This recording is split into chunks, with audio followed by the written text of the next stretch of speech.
Hi, so this is a video about common mistakes again, and one of the most common mistakes that I see is people swinging the club way too far round the back of them, and it's just to go through the main thoughts about this and why it's wrong and what to do about it to fix it. What I mean by this is people generally, a lot of people, set up in a certain way, maybe not even as good as this, but the club goes this way, way too much round that way.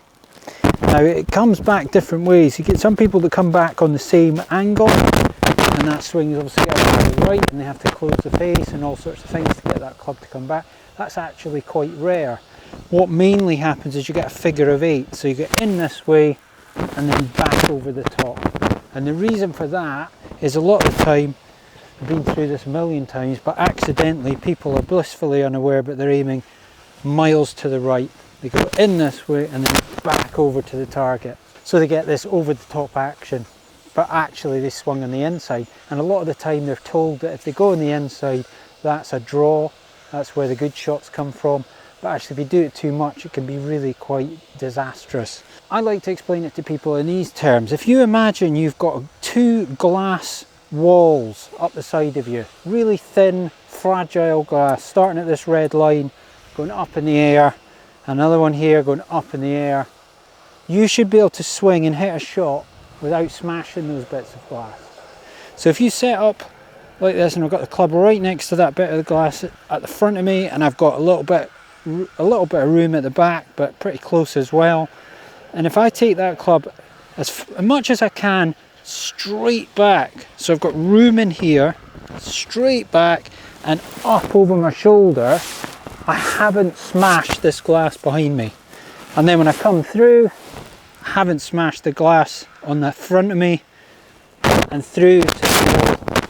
And maybe if this glass extended, you could argue I'd smash it on the follow through, but certainly not on the backswing and on the downswing. If you look at what people are doing on a day-to-day basis, this is assuming they're aimed correctly, but normally they're not.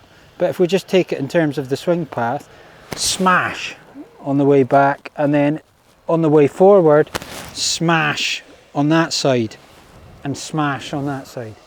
So they're smashing it all over the place. It's in bits. It is a good idea. If you imagine that's almost like a wide door frame. Imagine you're in a wide door frame width and you're trying to keep the club within the confines of that narrow boundary. So the main thing you've got to think about on the way back is you'll hear good players and coaches talking about keeping the club out in front of them, and that's what they're meaning on the way back, is that they're keeping the club that's in front of me and that's behind me, and I'm trying to keep that club head as much as I can out in front here.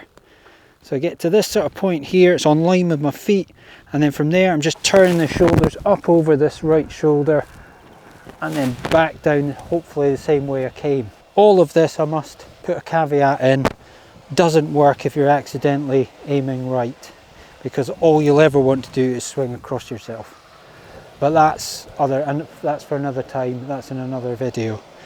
But in the meantime, this is quite a useful tip and quite a useful thing to do if you're practicing. Get yourself set up parallel left, your feet of the target, get that one going to the target, and then try to feel as though you're swinging within the confines of this imaginary glass box. If you've got any questions, put them in the comments and I'll get back to you. Thanks for watching.